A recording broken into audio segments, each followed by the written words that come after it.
There was a young woman named Ariba who carried dreams so vivid they kept her awake at night. She was determined, hardworking, and believed that if she wished for something with her whole heart, the universe would conspire to make it happen. For years, she dreamed of becoming a successful fashion designer, building her own brand, and seeing her creations worn by people across the world. She spent countless nights sketching designs, watching tutorials, saving money for fabrics, and practicing her craft. Her wish was clear and her focus was unwavering. But life, as it often does, took unexpected turns. Every time she tried to launch something, she faced setbacks. The small boutique she opened closed within a year because she couldn't afford the rent. The investors she approached rejected her ideas. Friends she trusted to support her started their own ventures and left her behind. Ariba prayed, cried, and wondered why her wish seemed so far from her reach. She questioned herself and even questioned God, asking, "Why give me a dream if it wasn't meant to come true?"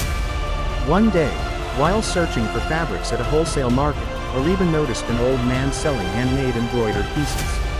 His stall was small and almost hidden behind bigger shops. Something about his work caught her attention. It was detailed, unique, and beautiful, but he had very few customers.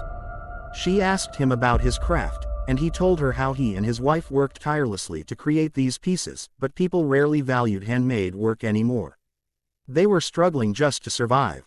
Ariba bought a few pieces out of kindness and left, not thinking much about it. Weeks later, she had an idea. Instead of creating everything from scratch, what if she collaborated with artisans like the old man?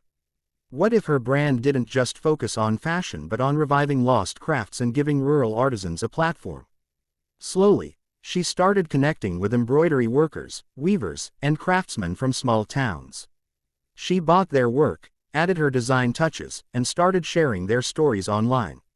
The response was overwhelming. People were not just buying clothes, they were buying art with meaning. They were supporting families and traditions. One of her designs, a simple hand-embroidered shawl made by that same old man's wife, went viral after a celebrity wore it to an event. Orders flooded in. Within a year, Ariba had to open a workshop, not a boutique this time, but a space where dozens of artisans worked with her. Her dream of becoming a designer came true, but not in the way she imagined. It was bigger, deeper, and more fulfilling. Looking back, she realized that every failure, every closed door, and every tear led her to this point. If her first boutique had succeeded, she would have never gone to that market. If investors had funded her early ideas, she would have followed trends instead of purpose. Her wish was good, but God's plan was greater.